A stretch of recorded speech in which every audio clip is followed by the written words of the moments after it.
Look at she has henna on. You mean temporary tattoos? Mm-hmm. Oh, hi there.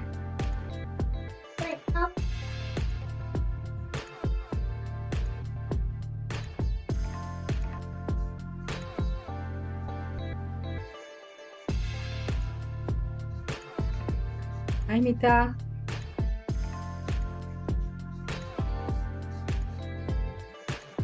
Can you hear me? The U.S. Supreme Court ruling that Mr. Trump has limited immunity for actions taken in his official capacity as president. Yeah, we can hear you, Jesse.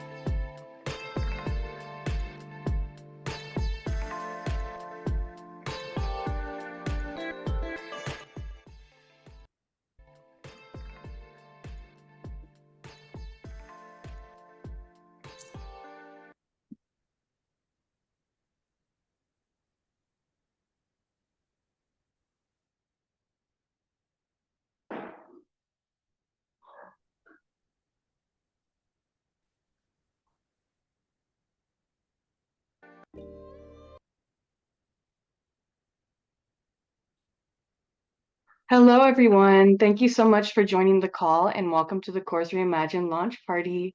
My name is Ishnan Kaur and I'm one of the marketing interns for Kaurs Reimagine.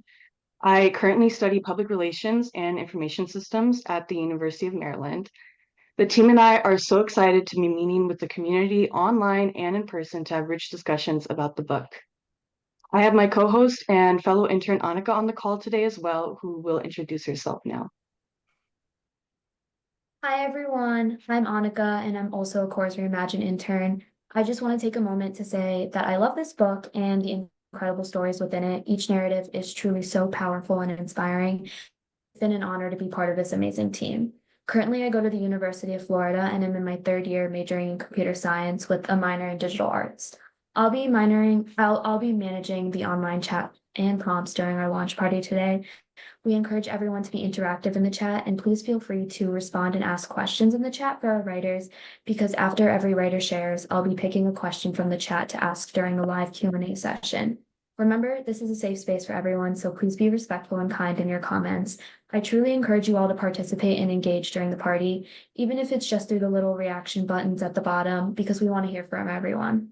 Thank you. Let's make this a wonderful celebration together. And I'm going to pass it back to Ishnan.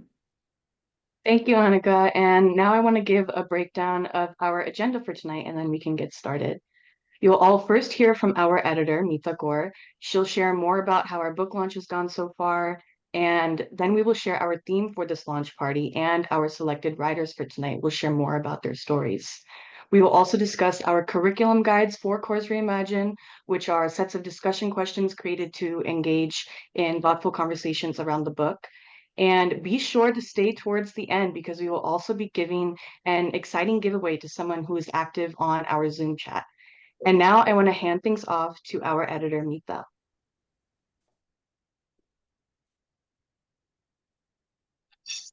Hi, everyone. Thank you for joining us. We're really excited to be in this moment, and I want to briefly thank our team. We couldn't have done it without you, so thank you for all of your hard work. So we're going to do a little bit of an update on the project itself. And I'll just wait for the slide to come up.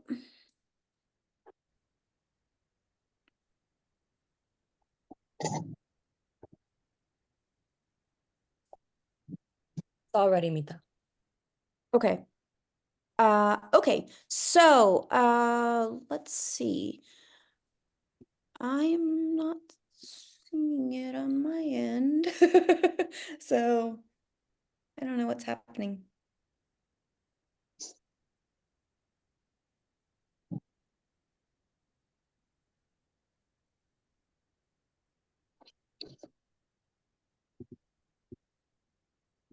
Here, I'll just pull it up. I have a copy. I'll just pull it up. Thanks. Okay, so numbers. We're going to look at our impact through numbers. Now, why did we choose numbers as a way to look at impact? We're trying to measure impact of invisible processes. And these invisible processes include just ways that women are questioning cultural stereotypes and questioning taboos and questioning which part of themselves they're going to listen to. Are they going to listen to their inner voice? Are they going to start living from that place of inner voice? And so the numbers are a great way to measure. And so we've done pretty good so far. Our team has created over 300 social media posts. So thank you to everyone for that hard work. We have grown our Kaurs Reimagine community to 2,500 people across social media sites with partnerships and also with early partnerships that helped us with our early review process. We have received, and we're really grateful and humbled by this, 40 positive reviews to date. They've been informal and formal. They've come through text, email, Instagram, live messaging, and also there's 3 formal reviews on the Amazon website. For our Kaurs Reimagine curriculum, that is Manrucha is our lead there. She is her goal is to create 24 discussion guides, and then that's the goal. She's done 21 out of 24, and the total 24 discussion guides include 315 discussion questions and activities. So that is quite a feat. No, that's really, really good. And so we're really proud of these stats. And this has happened, it started to happen over the summer, and then it really jumped up in September. So it's telling us that people are appreciating this content and they want to discuss this content in depth. And that is an incredible feeling for us to have as a team. Again, you know, there's so many, I want to just say there's so many, it's a testament to Sikh women. There's so many cultural scripts that everyone is negotiating. There's culture, there's American culture, there's Punjabi culture, there's the culture you grew up in, and then there's the Sikh ethos, right? And so we're winning at being master code switchers, but that can also be very exhausting. So the stories, I feel, are a North Star to understanding what is that deeper inner truth, that inner voice that we really want to start following, and how do we stay true to it? So we're happy that the numbers are speaking to the fact that Sikh women want to dive into this content further. So now we'll move to the artwork.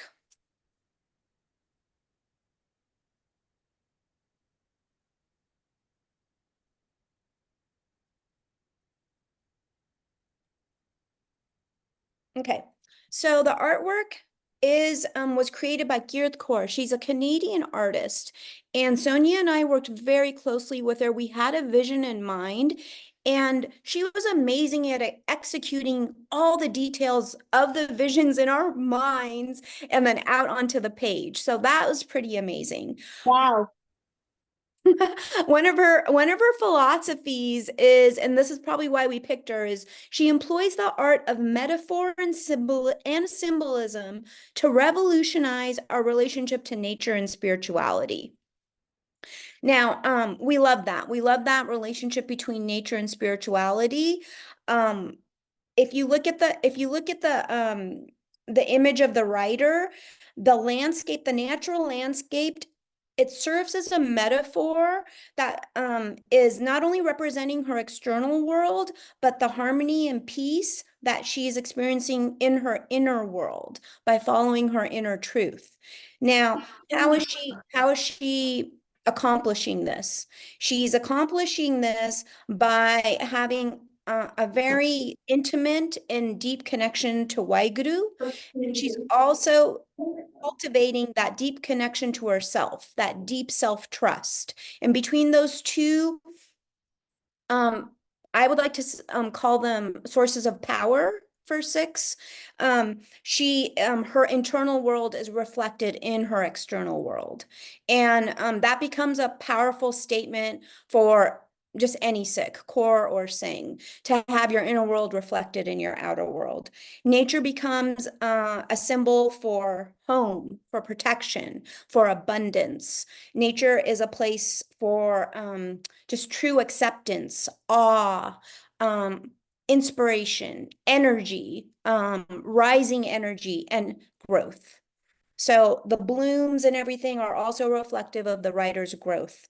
I'll just say one more thing.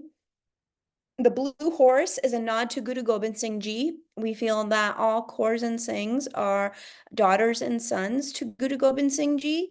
The horse represents the effort, the speed, and the strength with which we serve this world through seva. And it's also representative of the strength and effort we invest towards our spiritual goals, whatever they may be for each individual Sikh.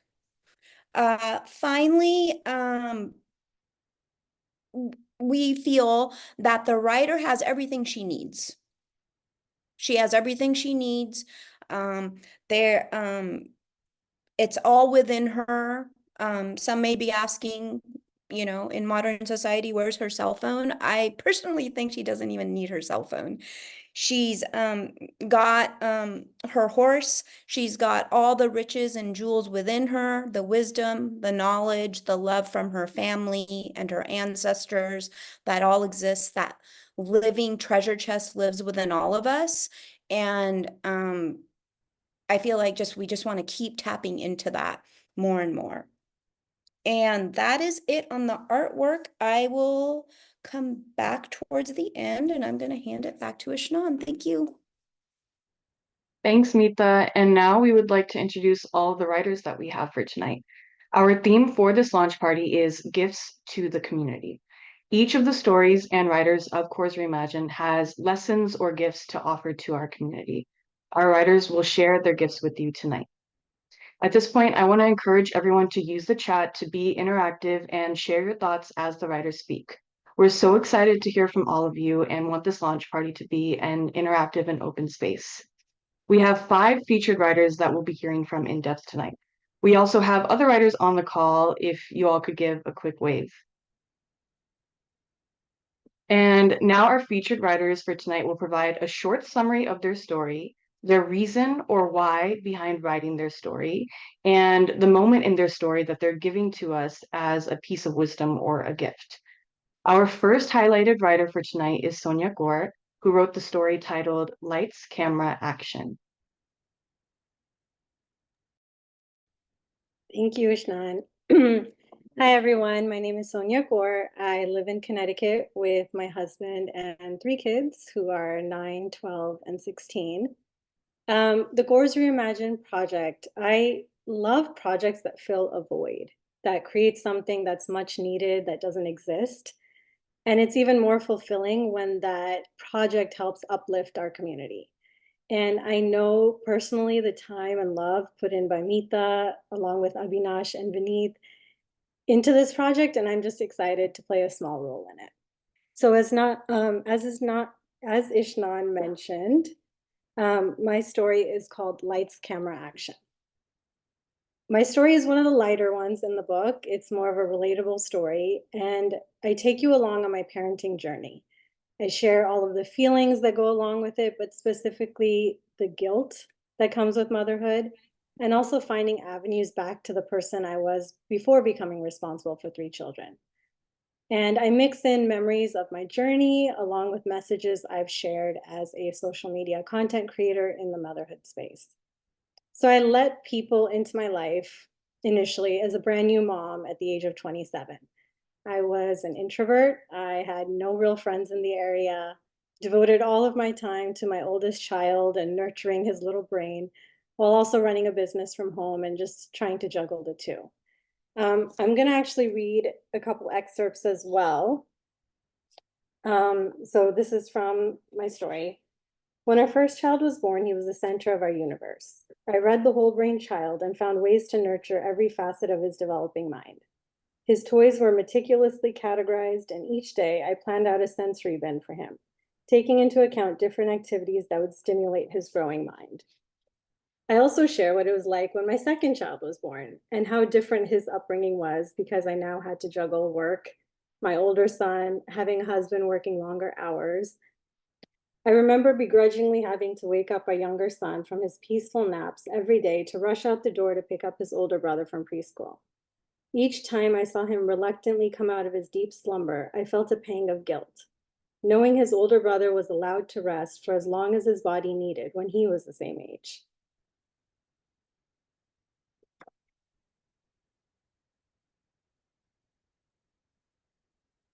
My pages are stuck together. My mom guilt was at an all-time high with 2 young children, but I was looking forward to the freedom I would have to pursue my goals when they were both in school. But in a twist of fate, in 2015, our surprise baby came into our lives. I pressed the reset button on my ambitious dreams. I had hoped to get back to me after 7 years of parenting, and I definitely was not expecting additional years of breastfeeding, diapers, and the physical and mental demands of having 3 children to raise and nurture. The need to be a mom 24/7 meant I never took a break. I placed myself on the back burner and refused to prioritize my desires because my 3 children always came first. They were dependent on me to meet all of their needs. And this left me feeling like my own needs were not actually needs, but rather just wants. So motherhood and the guilt that comes with it is a life experience I know many of you are either going through or have gone through yourselves. And I felt it was important to let readers into my personal stories so they would know that they weren't alone. And tonight, a few of my fellow writers and I are coming together to share a gift from each of our stories that we think or we hope will benefit the readers. And the gift that I want to share is simple. It is self-care. And I know that sounds cliche and it's become this buzzword on social media, but I truly believe that as mothers, we find it challenging to accept how important it is for us. At the end of the day, it's very difficult to care for our children if we do not also care for ourselves. Your sadness, your frustrations, your resentment, they may be your own, but they will trickle down to how you parent and will influence your children's lives. And this is a lesson I feel I learned very late in my parenting journey, and it's become my personal mission to help other mothers learn it earlier than I did. And self-care is not always bubble baths and massages. It's the realization that you matter too, and that you shouldn't feel guilty for realizing that. Self-care was not a term that was part of my vocabulary. I didn't know what it was like to escape motherhood for a few hours and go out with girlfriends for dinner. Skincare and exercise were nowhere on my to-do list. Where did this guilt come from? Who was telling me I should feel this way? When that guilt turned into resentment, I knew I needed to make a change. I owed it to myself and to my children to improve my mental state. The thought that I, myself, me, I mattered, finally began to creep into my mind. So I'd love for the takeaway of this part of the night to be to commit to putting this into action and showing your kids how important it is for mom to have friends too, and for mom to find time to take a walk or read a book, for sometimes mom to pick the restaurant the family is going to just because it's something that she wants. And I promise eventually your kids will love and appreciate knowing that their mom is a whole separate person with her own goals and desires. You are allowed to be a good mother who nurtures and provides for her family while also being a woman who loves and takes care of herself. Thank you so much for your time, and I hope you enjoy the rest of the launch event. Thank you for sharing with us, Sonia. We have time for one question, so I'm going to pick a question from the chat. Someone asked, what was your favorite part about writing your story? I think it was going down memory lane. The story is based on 16 years of parenting, and there's so much you forget. And Mita would push me to like dig deeper and find things. And when my memory failed me, I would go through my camera roll and be reminded from old photos and videos what life was like when the kids were little. So it was nice to go back and really extract the things that I wanted to share with the world. Awesome. Thank you again. And everybody in the chat, if your question wasn't answered, don't worry. We'll be sending all the questions to the writers after the meeting is over, and we'll feature their answers on our Instagram page, which is at Kaurs Reimagine. So make sure you're following us to get any unanswered questions. And now we're going to pass it on to the next writer. So everyone, please welcome Rajnaran Kaur.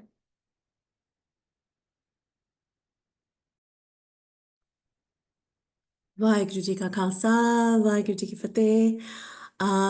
So I have the questions in front of me, and I'm just going to kind of run through them.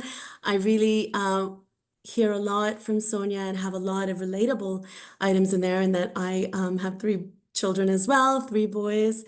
So from there, I guess the call, or why did I decide to tell my story? It was more, I think, from the time being one of the first generation of the first Sikh Americans here. I thought my story was relatable. I thought everyone kind of had a very similar story.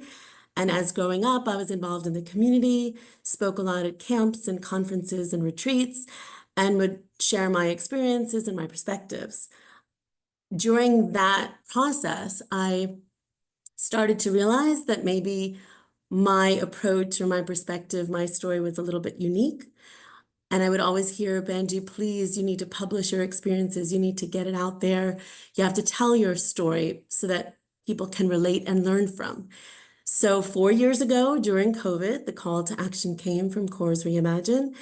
And I don't know, almost 15 drafts later, with Meeta pushing us along, got published in the now completely different in the sense of the structure and where it is. I went back to the first draft and I just kind of, I think, almost just brain dumped or vomited my thoughts, and Meeta painstakingly went through it patiently, kind of helped edit and tell the story the way that it is. So I'm really, really curious to hear the thoughts of those. If you have read the story, if you have the book, as I've lived it for 4 years, but I want to hear the thoughts of how it's coming across. So that would be my request from you.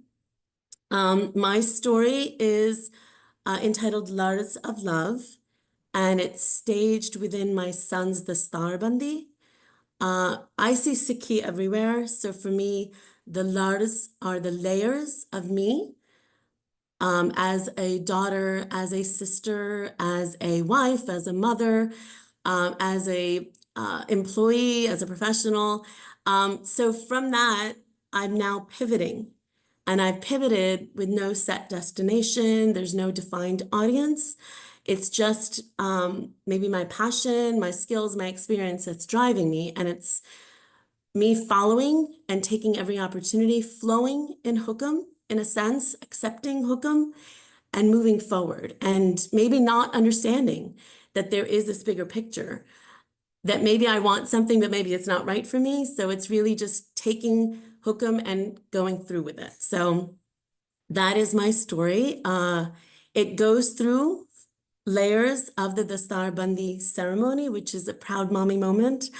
And if you have a chance to host or hold one for your sons, we did a Charni Lagna at the same time. So for the daughters, if you want to do a Charni Lagna, I think it'd be amazing as well.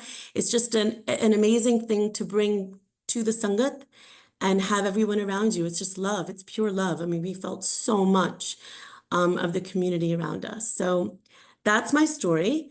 And I guess the gift, as Sonia mentioned, we are leaving you with, And this one, I struggled with this a little bit and went back and forth with Mita, because in my chapter, in my narrative, I guess the gift that I would say is, who am I to really give the gift? Because in Ardas, we have 7 gifts. We have Sikhidan, right? We have the gift of faith. We have Kestan, the gift of uncut hair. We have discipline, knowledge, Vivekdan, right? We have mutual trust, self-confidence. Namdan, the most important gift. So for me, it's more a humble request for all of the readers, for my friends, for Sangat, for the community, and for my boys, to really see Sikhi everywhere, because it is everywhere. And once you see that, then you learn to practice what you preach, in a sense, walk the walk. If I'm going to ask my boys to not scroll in their phone while doing bot, then I shouldn't be doing it either. I should not just keep reading the recipe to make or bake a cake. I should actually do it and act on it. So we continuously read and hear in Gurbani and in a lot of the Shabads, it says, Naam Simran Karo, Naam Japo.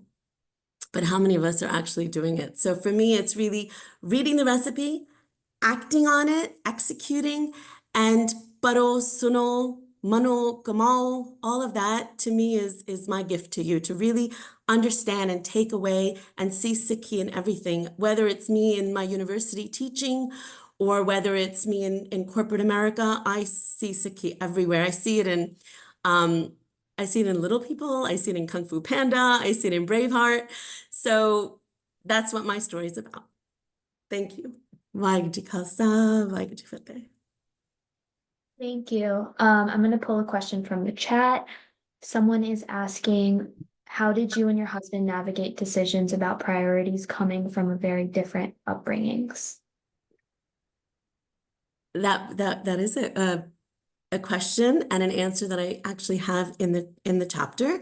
So my husband is from India, and I am born and raised here in the States. So the thought process was a lot of communication, where I think we went through, and in the chapter I've actually kind of given some examples. I can kind of give some here, I guess. One of the things that we did was really just open up our communication and talk through. So for me, I was raised, if any of you guys know my parents, we never did Peri Pona. We only matha take to Guru Sahib. So culturally, there is I guess a ritual or some sort of respect that you get a sisa from your elders. And I understood it, but I just never did it. So coming into a family that definitely was more cultural, it was a conversation I had to have with my husband.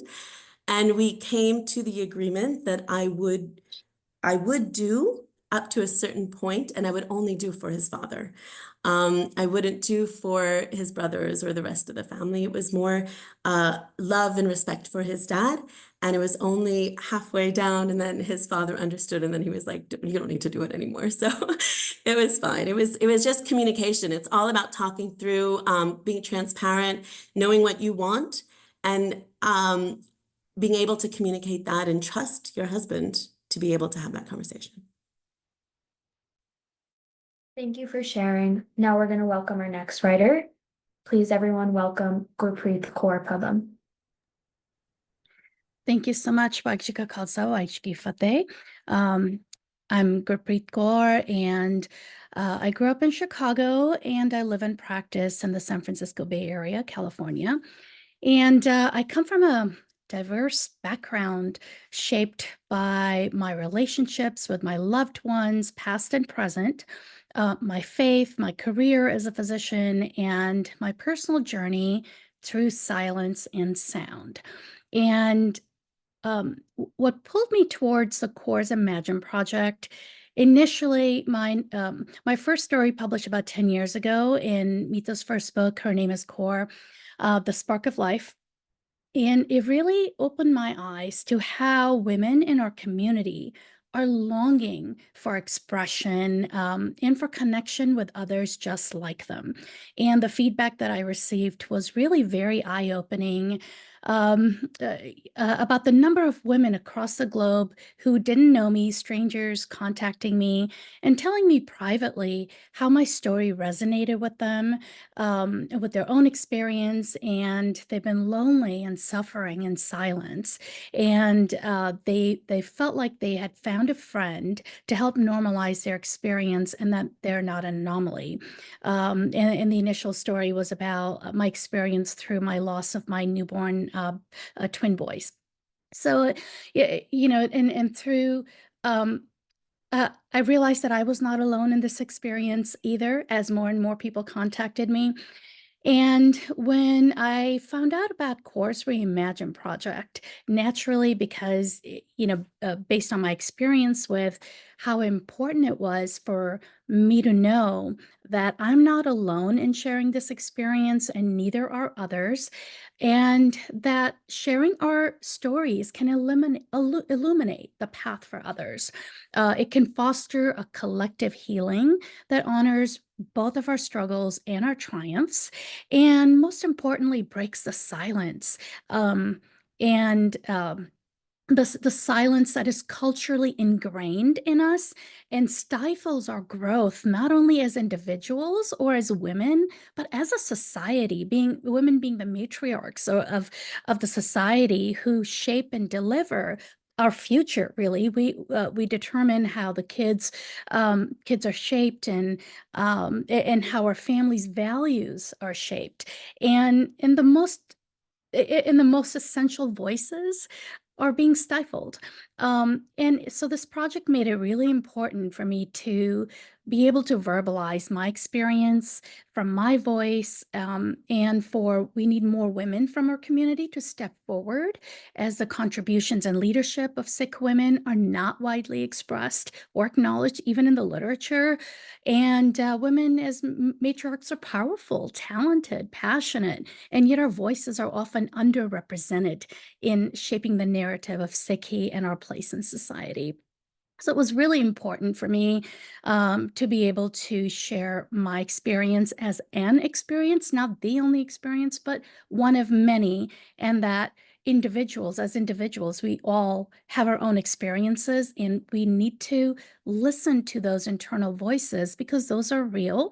And regardless of what the external factors are that tell us, what's important, what's real, what's not, our inner voice is stronger and more powerful, and it's really more truthful than anything else. And the story in this particular book is titled The Neural Divine, and it weaves together my personal experiences of my childhood trauma and my near-death encounters, and and followed by loss and grief and its impact on my current work with end-of-life hospice patients. And in this chapter, I also explore the intersection between neuroscience and a higher consciousness as it resonates with my experience of life, as of experience of death and experience of the divine. And I offer my personal exploration of how the neural and the divine converge in one human experience. They're not distinct, but as part of the one. And in exploring the intersection of my childhood near-death experience, I had many deficits that followed. Primarily, I talk about my hearing deficit that followed. And most astounding to me, just looking back, even I was not aware of the deficit. I didn't know I had the deficit.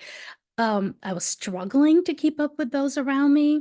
And it really forced me to travel inwards, to be able to move forward and to be able to move through my pain and through my suffering, and to really learn who I am, and how my abilities fuel my ambition. And for me to able to actually achieve what I wanted to achieve, regardless of what the world told me that I couldn't do. And ultimately, I draw on experience, through many losses, and then my father's loss, and all of my losses that I realized, that they took their last breath in my embrace, and to be able to translate that experience as meaningful work in my life, as meaning in my own life and my own existence. Um, and it's really a privilege to be by someone who allows you to be by their bedside towards the end. And I reflect on how life and death are interwoven. The story helped me find my center by reconnecting me with the spiritual belief that we're all part of the eternal and the internal rhythm, and we're all guided by the same divine force that transcends loss and fear. Um, and I found courage in embracing both the silence of my hearing deficit and the sounds that equally shape my existence. And the bottom line is the story is an archetype of transformation where loss evolves into understanding, fear transforms into courage, and isolation into connection with both the divine and vulnerability of my own human condition.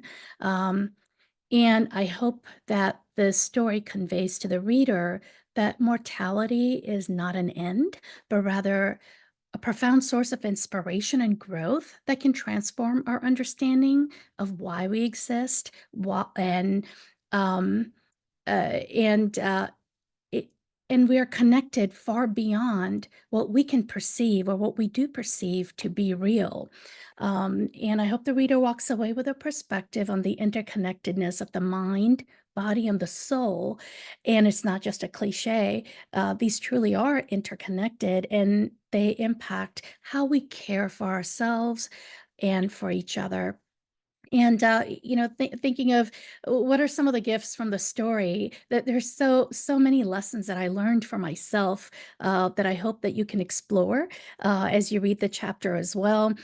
The most importantly, if I can impart on you, don't wait till your near-death experience to realize that you are enough.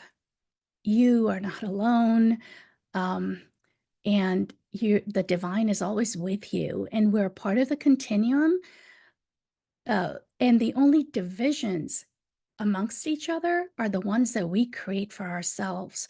And through this experience, I also learned to show the same compassion towards me, to realize that I am enough. I don't really need to accomplish anything to prove anything to myself to be of worth. I am worthy. I am enough. And I hope the reader truly walks away with knowing that you are enough and you are worthy. Waichika Khalsa, Waichiki Fateh. Thank you so much, Gurpreet. Just to honor our time, we're going to move on to our next writer, but we will send you all those questions and feature them on our social media. So now please welcome Jasveer Kaur. Hello, Vaiguru Ka Khalsa, Vaiguru Ki Fateh, and good evening, wherever you're at. My name is Jasveer Kaur. I'm from originally Chicago, but nowadays I'm in California. So what brought me to this story, Kaurs Reimagine, we had a book club in Chicago, which is focused on reading books by Punjabi authors. And in one of the meetings, we focused on Her Name is Kaur by Meeta Kaur, who is the editor of this book as well. It was an exceptional session where Sikh women deeply connected with the stories, and we had a second session. Again, the same thing happened. The discussions were equally as personal and resonated with people. And Meeta and I met virtually. Gurpreet Kaur, who just spoke, introduced us, and I shared my experience and the experience we had at our book club for Her Name is Kaur. And we became friends, and then she told me about her second book and the various archetypes. And the one that I really connected with is the visionary. When we face significant challenges, women's intuition is really powerful. And oftentimes we suppress that worldly logic and we doubt ourselves into conforming whatever society wants us to do, our expectations, and we don't really see our true needs. So embracing my uniqueness and connecting to my intuition is really important for me. This is what I've learned throughout the journey. And so one of the things that I talk about is my marital struggles in this book. And I had a strong intuition to leave my marriage. And but even though I kept on trying through therapy, through doing more doing compromising, but that despite all of what I was trying to hold on to my marriage, there was a deep effort that just intensified to leave. And it wasn't until the situation became really dangerous and highlighting the inner voice, trusting my inner voice to leave. So now from the takeaways, I do listen to my intuition and learn how to make better decisions because of it. So the title of my short story is Guru Nanak's Infinite Love. And I share this personal journey, 2 pivotal points in my life, which one is taking Amrit and wearing the star, and walking through that journey of how this was a spiritual commitment, but also how it was a visible one, and where I struggle with my own community accepting that. The second pivotal moment was, as I stated earlier, was going through my divorce within the Sikh community. Of course, going through divorce is really tough and challenging, but in the Sikh community, being an Amritdhari, it just brought so many layers of judgment and scrutiny that I had to face. During this difficult time, Guru Nanak and Baby Nanaki were really, really important to me and gave me a lot of strength. And it was guided, unwavering faith that really helped me through this. Of course, my family as well. I learned how to trust my own intuition and how to trust myself, which I had lost during the time whenever I had to leave, when I decided to leave my husband. So in the gift that I want to share with you today and the listeners is that my decision to leave my marriage due to domestic violence was not an easy one. And sorry, I still get emotional. But it's something I needed to do. So it helped me find a new beginning, a stronger beginning, and rediscovered the love I needed for myself and the love that I needed to, that I need to find from my family.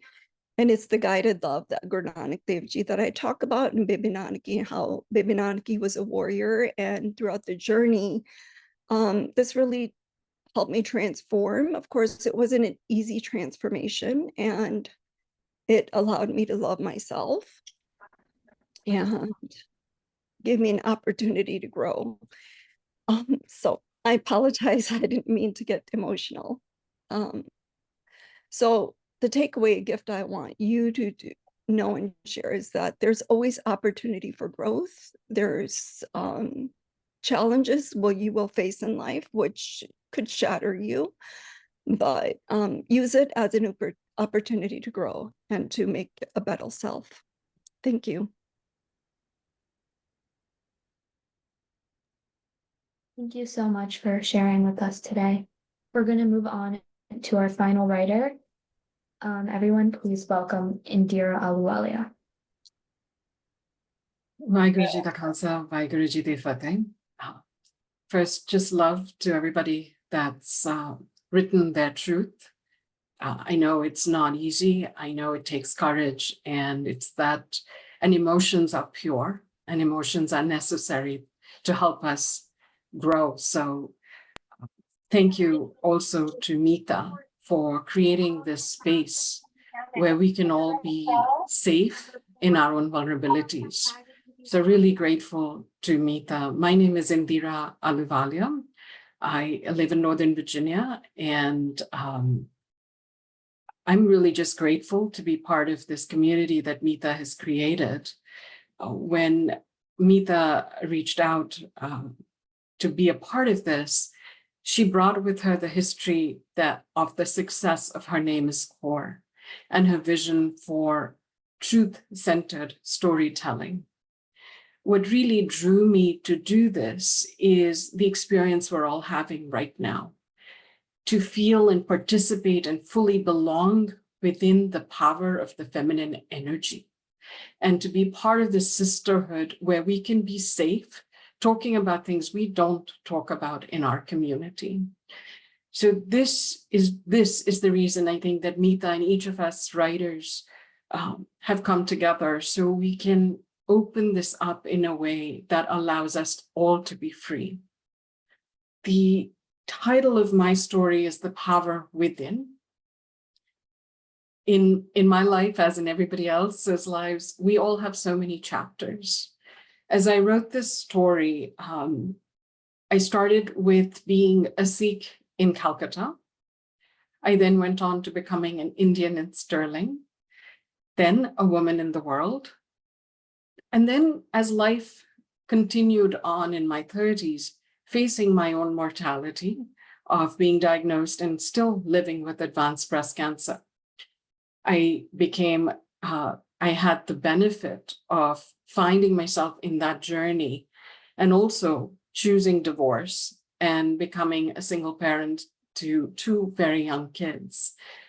All of this is something that I reflected on as I realized in the story that I wrote. And I realized that esteem and equality have always had significant meaning in my life.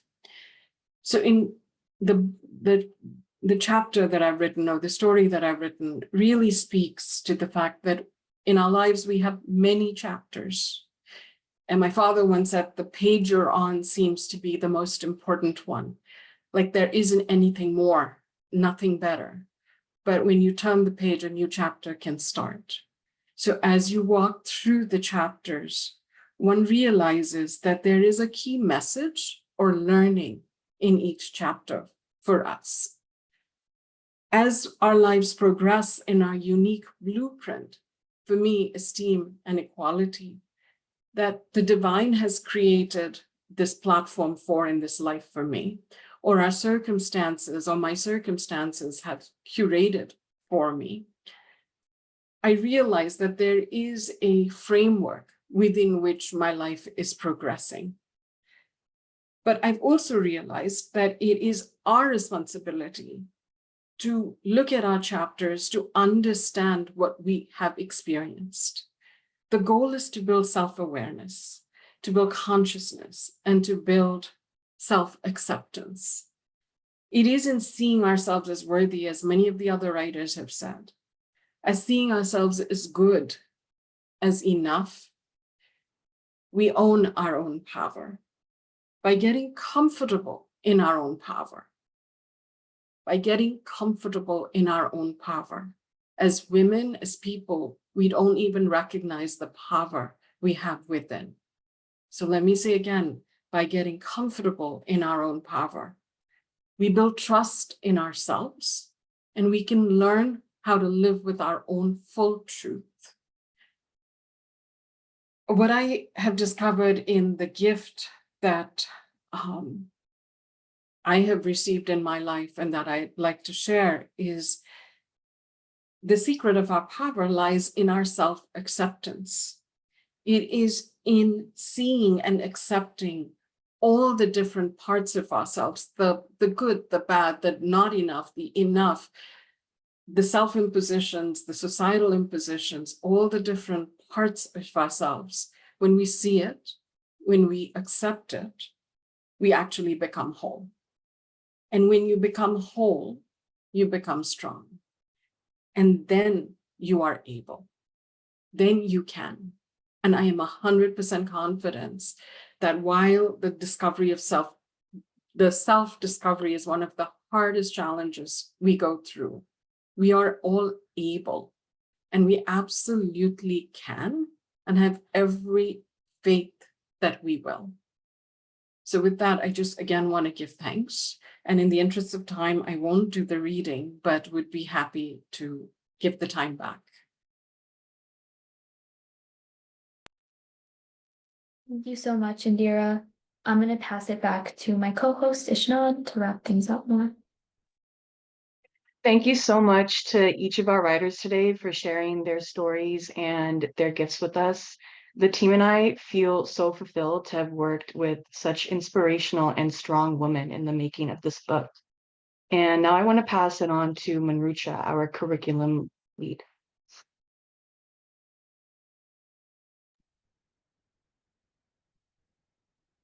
Hello, everyone. Sorry, I was just getting the text set up.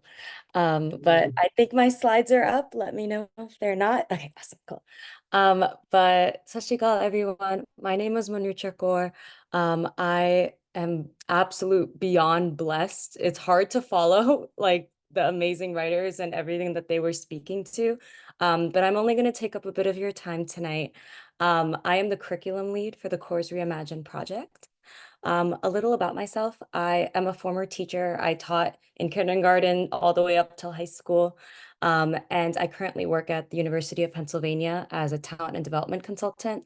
I do trainings on leadership and empowering staff to kind of grow in their careers. I'm extremely passionate about developing culturally relevant socio-emotional curriculum. So when I learned about Kaurs Reimagined, I first read Her Name is Kaur, cried multiple times, and then picked up Kaurs Reimagine and was just excited to join the project and be a part of it. As you all have heard, this book is a collection of stories that center resilience, perseverance, empowerment, and spirituality from the perspective of so many Sikhs. We see the curriculum as an opportunity for exploration with this content. The work does such an amazing job of encouraging critical thinking that we use the curriculum as a vehicle to cultivate community conversations. Some of the frameworks that we've used in developing these guides include positive psychology, neuroscience, socio-emotional competencies, cultural awareness, and then, of course, going back to our Sikh tenets as well as our Gurbani to draw influence of and encourage folks to reflect on what is centered in those writings. This curriculum can exist in a variety of spaces, including religious and gender studies courses, history, psychology discussions, book clubs, and informal academic spaces, as well as discussion groups. And I'm actually going to have the opportunity to show you what a guide looks like. Something we want to emphasize is that these guides that we've developed, we've tried to make them as user-friendly as possible, and anybody can pick them up and use it to guide a discussion using either one or multiple of the stories in the Kaurs Reimagine book. And the goal is to really facilitate conversations, deep thinking, and just offer a chance for reflection. These guides include a combination of questions, activities, as well as empowering our facilitators to feel comfortable with the content. I'm in the process of developing the story-specific guides, so a curriculum guide for every story that exists in the collection, and as well as thematic guides. So for folks that are looking to have more generic conversations about parenthood, caregiving, relationships with foods, inner voice, beauty standards, and so many more themes that are covered in these stories, you can pick up one of these guides and utilize them. We've also been developing customized curriculum. So we worked in collaboration with a lot of Sikh camps. We recently were featured with Sonia in Camp Tardikala and a bunch of other camps, of course.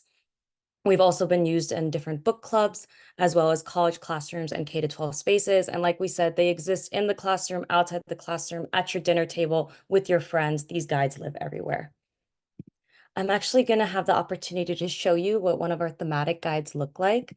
This is going to be a guide that is going to exist on our website. So some of the thematic guides are going to be posted to our website, as well as if you want to have a discussion, again, as informal and formal as you want, please reach out to the Kaurs Reimagine team and you will be given this guide as a gift. So by all means, reach out, let us know if you're interested, and we offer this as a gift to the community to continue those conversations. Something about these guides is we've done a good job of trying to incorporate discussion questions as well as activities. And we really try to pull from different stories to talk about a similar theme. So many of these authors talked about this idea of inner voice and reconnecting with your intuition using Sikhi. So we talk a lot about using a literary analysis. So how does inner voice show up in the story itself? And then using that to empower the participant to see how inner voice shows up in their lives. So what creature embodies your inner voice? What does it sound like? Whose voice do you hear in your head when you hear your inner voice? Is it yours? Is it somebody else's? When does it tend to speak the loudest? And how would you describe the personality of it? So again, reflection questions, really great for folks of all ages. And again, this is available to anyone that is interested in hosting a discussion. We're really excited about it. But that's all from me. I'm going to actually pass it back to Ishnan, who's going to kind of facilitate the conclusion. Thanks, Manrucha. We hope you all have enjoyed hearing from our writers today and learning a little bit more about our curriculum guides. We'll continue to have events like these, so be sure to follow us on at Kaurs Reimagine on Instagram to look out for more details and dates. And now, if Manrucha, you can go to the giveaway slide, we'll move on to our exciting giveaway. We have randomly selected a winner for our giveaway from the names on the screen. And the winner for tonight's giveaway is Renu Gore. So congratulations, Renu, and we'll be sending you your prize, which is this Kaurs Reimagine tote bag, and we'll be in touch with you soon. And now I will pass things on to Mita for some final thoughts.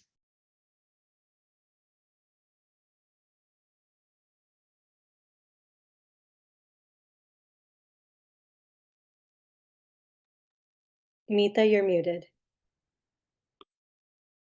Thanks, Sonia. Wow. So I always enter into these projects thinking that I'm gonna teach, but really I just end up being a student and a very fortunate and lucky student. So I just feel really good that I get to participate in these kind of community incubators.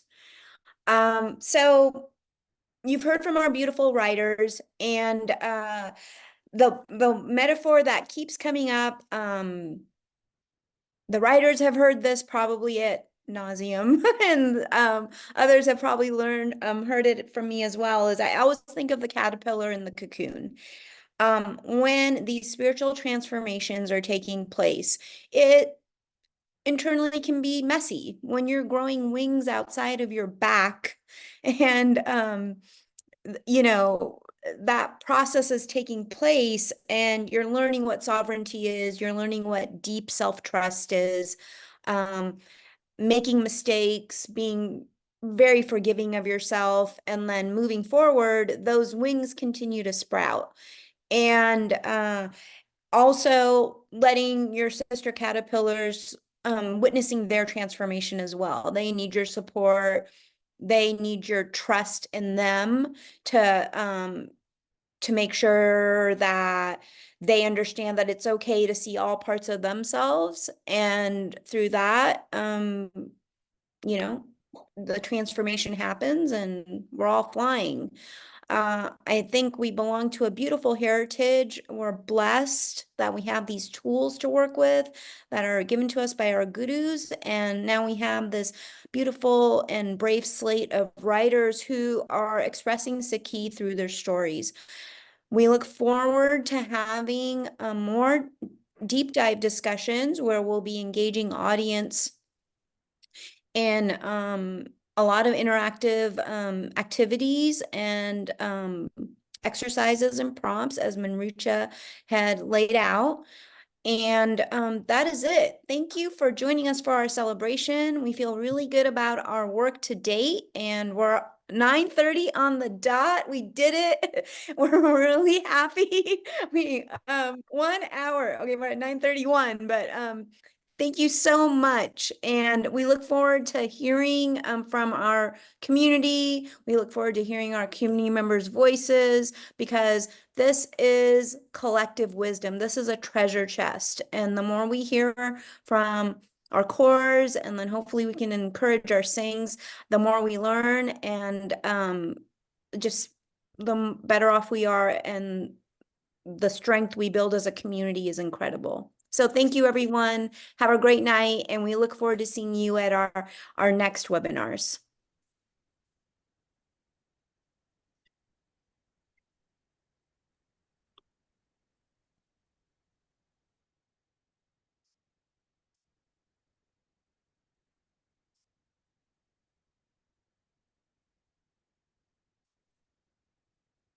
Proud of you, Mita, for leading this. Really an inspiration, sweetheart. Oh, thank you, Nita. I'm Seriously. just super lucky. I know, it's so beautiful, wonderful to see Gurpreet. I haven't seen her for years. I can't wait to read the story. I have the book, so I can't wait to start reading it. So you inspired me all. But Guru Raka, and God bless you all. Awesome, Yes. awesome launch. Congratulations. Thanks, Suena. I want to just very much, and I it was know. wonderful and really wonderful to hear all of the stories from everybody. So I'm really, really excited about. I got my book to read through it. I've started, but it's going to take a little time. I've got. Yeah, I just want to do a quick shout out so the writers are aware. We have Jessie Kaurs. She was our forward writer.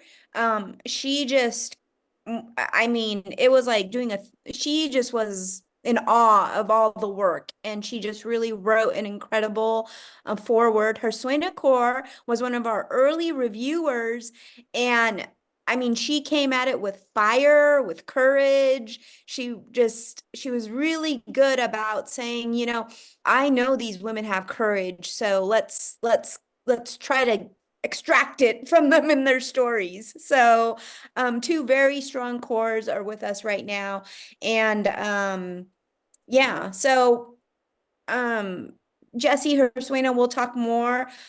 For the other writers that are on right now, we're going to be in touch for some deep dive discussions according to the archetypes. So we will be in touch about that. And we just want to keep sharing these beautiful gifts. So thank you to everyone. My gosh.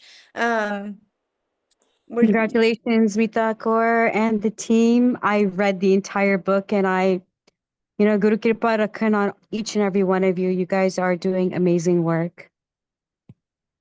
Thank you, Rosie. Thank you. As are you. As are you. Appreciate it. Yeah. Well, we hope to see everyone on again soon. I can't get enough.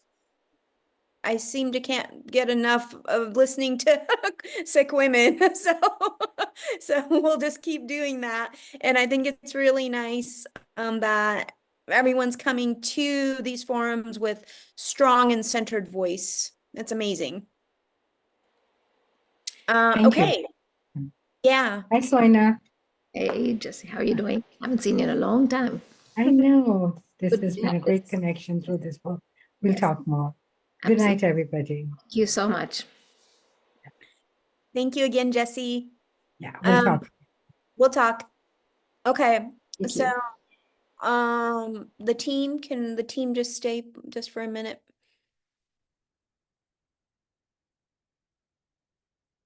Thank you to all the writers. We go, right? That's up to you. You can stay if you want. We're just gonna do a little bit of housekeeping and logistics.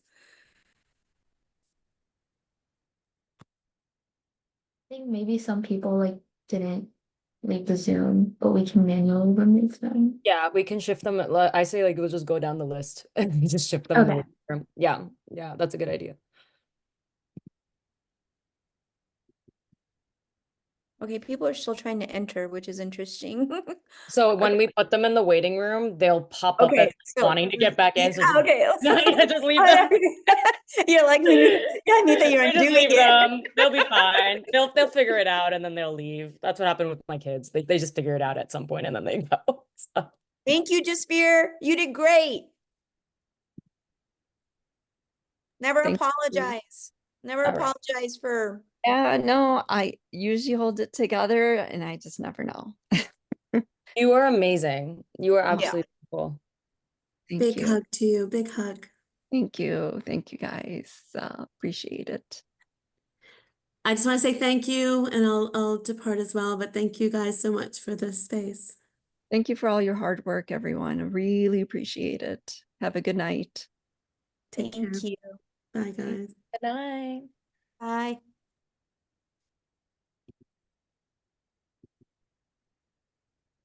Okay. Congrats, congrats, congrats. We maxed out at 65 people. Woohoo! Really nice. The flow was flawless. Ishnan, Annika, thank you. Manrucha, thank you for all the tech. I don't know why I couldn't see anything, so I don't know what was going on there, but I couldn't hear the music and I couldn't see the. It might be Zoom updating. Sometimes if you don't update Zoom, it gets funky, but other times you have to restart your computer and it glitches. And that might be what's happening too. Because Yeah. that happened to me before also. Yeah. Okay. Yeah, it looks like people are happy. So that's good. I think we had some key, what was her name? Thunvi? She was in there. She was holding the chat, and a few other people were too. How do you guys feel? Good? Okay, you guys rocked it. We're just gonna do this like 5 more times. Monica's like, no. I'm leaving. Sounds good. I think it went well. Okay. Okay. Any comments? Any feedback? I think Everyone you did did really well. well. I mean, Annika, Ashnan, you did a great job, like managing the entire night. That was amazing. Like there was no hiccups. Yeah. Just like Meeta said, like the flow was, and we made it in like exactly an hour. Like when does that ever happen? Never. Yeah. That was really good. Yeah, The like writers 9:30 were on the dot. most of the writers stayed like in their time limit, and then with like less Q&A, it was perfect. Yeah. Wait, one small note, which is like more technical, is that I know that when you start a Zoom, there's an option that automatically mutes people when they enter, because a lot of people come in unmuted and don't realize. So if we do this again, we should just make sure we have that on. Okay. Yeah. I heard like Trump. I heard lots of things. I heard a I wow. was That was doing very it, well and I was played. like racing to mute them. I know, Yeah. same. Every time they came in, I was like, mute, mute, mute. And then I think I was muting, and then someone else was clicking. And then so we were like bringing it back. And then I was like, oh no, let me just stop. So, but I think it worked. Like, given everything, Yeah. given 65 people, that could have been a lot more interruptions. So I feel like we True. were really on it. Yeah. But I love that idea. That would save so much. Yeah. Okay. And then I want to ask, did my comment about invisible processes make sense? You guys aren't even listening, were you? I What couldn't was process anything. I was so focused on the tech. I wasn't. Maybe you said that like while we were in the middle of a timing chat. that. I didn't hear Okay. anything. Bakwas. Like, no Okay. one's listening to me. I was listening, but I I'm don't. gonna pat myself. I think You did well. People were commenting when you were speaking and being very affirmative. So based on that alone, I think it resonated with people.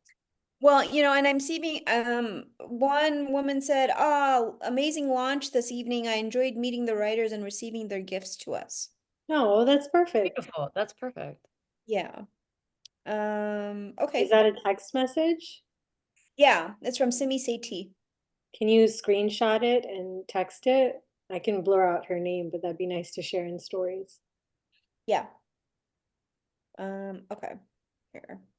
I got some photos at the end, but I wasn't able to get it during with all the screen sharing. So I have some photos.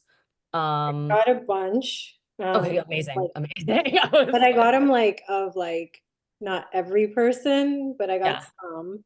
And then I was hoping to get like a group one, but most people had their cameras off. So I know that would have been cute if like maybe I'm thinking at the end, like if we do it again at the end, we can be like, if anyone wants to be in a photo, like have your book up or like, like stay, we can put it gallery and that would look amazing. But I think you're right. Like I'm wondering with the prompt, how many would come on camera? Maybe we'd get a couple more. I don't know. I think if it was like a smaller discussion group, like the future ones are going to be, that's more like let's engage, let's interact. Yeah. Yeah. This was more of like you're a bystander, you know, you're watching. Yeah. Yeah. Yeah, and I think our format was successful given that so many people were just listening in, right? And I mean, I love our numbers. I think our numbers are amazing, and that's happening because of this team. So I know Annika and Ishnan, you're gonna have to move on, but you guys made a lot happen, and you continue to make a lot happen. So, And hey, we just passed 1,500 followers on Instagram. oh, awesome. So, powerful work. Okay, ladies, 9:42. We can enjoy the rest of our week. Well, Mishnan, we're meeting with you tomorrow for press releases. And then Annika, you and I are gonna start up core profiles again. If you want to do something else, let me know so you don't get bored. Should we do the archetypes?